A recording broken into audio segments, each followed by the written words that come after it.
Hay 4 puntos fundamentales que hacen falta para poder sistematizar la innovación en las empresas, que son estrategia, una cierta estructura organizativa, una cultura de innovación y una metodología o unos métodos que tenemos que emplear. La innovación en realidad es una estrategia competitiva, ¿vale? Por lo cual la innovación tiene que servir a la estrategia. La innovación tiene que ser una herramienta para conseguir los objetivos estratégicos de las empresas. Hay que pensar por el pensamiento estratégico. Esto es muy importante y mucha gente se le olvida y piensa que la innovación va de ideas felices. La innovación, para que realmente funcione y para que sea sostenible en el tiempo y para que tenga efectos positivos en el mundo competitivo, tiene que empezar por el pensamiento estratégico. ¿Y eso qué significa? Bueno, pues tenemos que empezar definiendo cuáles son los vectores de la innovación. Uno de los principales elementos inherentes a la innovación es la incertidumbre. ¿Vale? Entonces, la incertidumbre, ¿qué implica? Implica un riesgo. Y que la innovación sea riesgo no quiere decir que no se tenga que gestionar el riesgo. De hecho, se debe gestionar el riesgo. Entonces, la manera de gestionar este riesgo es creando una cartera de innovación. Y con esto lo que quiero decir es como, igual que en las carteras, digamos, de inversión, tienes que pensar qué proyectos pones en esta cartera para diversificar tu riesgo. Esa es la manera también de protegerte ante el cambio que decíamos antes. Es decir, tú tienes que prepararte para el cambio, para futuros escenarios, con diferentes proyectos de innovación y realmente que no estén correlados, o correlacionados, porque alguno, si se presenta la situación A, al final no se presenta la B, tú tendrás un proyecto para A y a lo mejor tenías también uno para B. Pero de eso consiste, es por la misma lógica aplastante que tienes una rueda de repuesto en el coche. Partimos desde lo más alto de la cabeza, desde el CEO o director general, comité de innovación, pasando por el Innovation Manager, Innovation Network y el resto de empleados. El CEO es la pieza clave para todo. Para derribar todas esas barreras que comentábamos, necesitamos que el CEO sea el mayor impulsor de la innovación.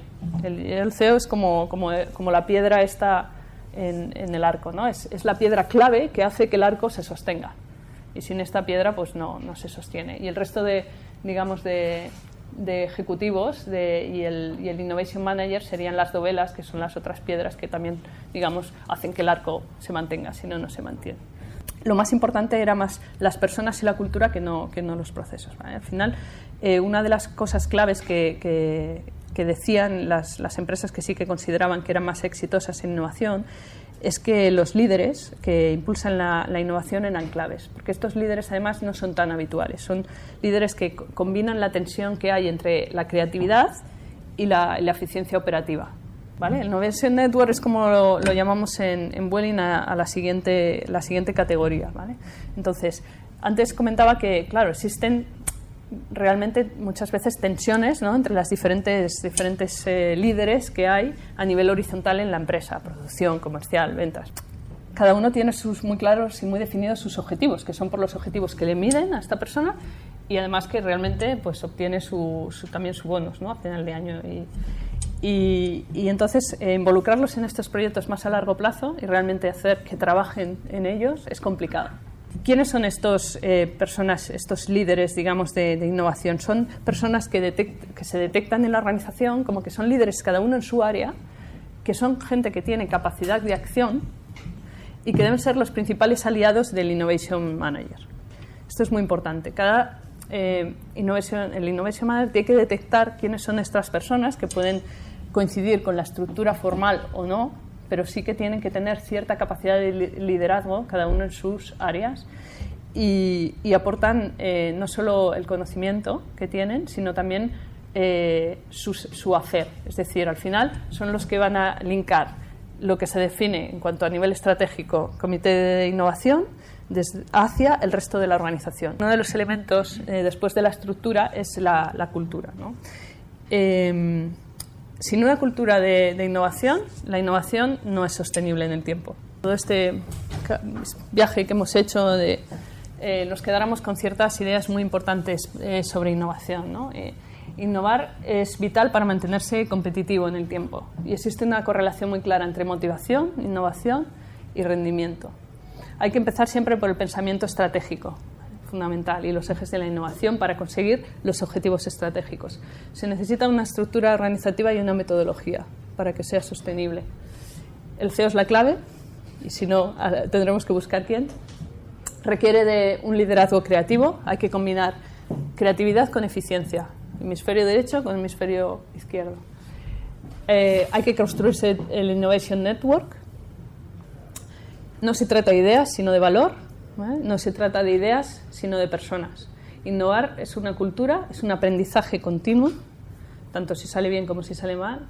Innovar es colaborar y las ideas sobre utilizar herramientas que existen, como el Design Thinking, Open Innovation, etc.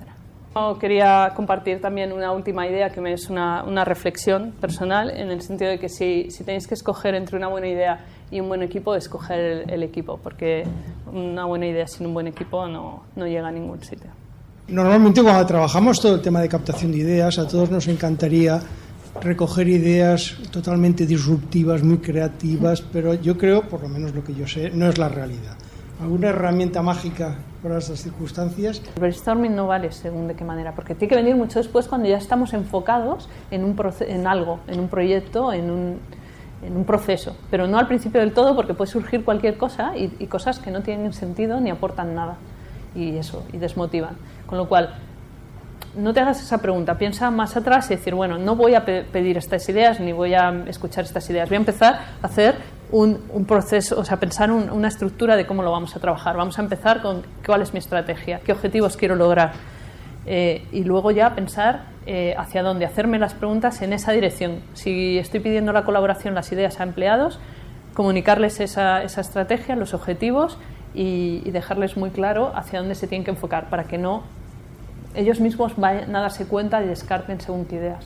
Y luego también un poco, aprovechando lo que comentabas de que no te gustan los grupos, al final a veces mejor que brainstorming se pueden hacer ejercicios en parejas, ¿no? De 2 o máximo 3 personas, en las cuales hacen un poco como si fuese el brainstorming, que más que brainstorming es como un juego de, yo lo llamo el hacer el ping pong, que bueno, esto me lo enseñó un jefe que tuve, ¿no? Es como pum, pum, pum, pum, ¿no? Idea, reflexionamos, pensamos, reflexionamos sobre algo y vamos haciendo que crezca la idea sobre algo y que hacia un objetivo, no dispersión de cualquier cosa, a ver quién tiene la idea más loca, ¿no? Y en ese sentido sí que funciona.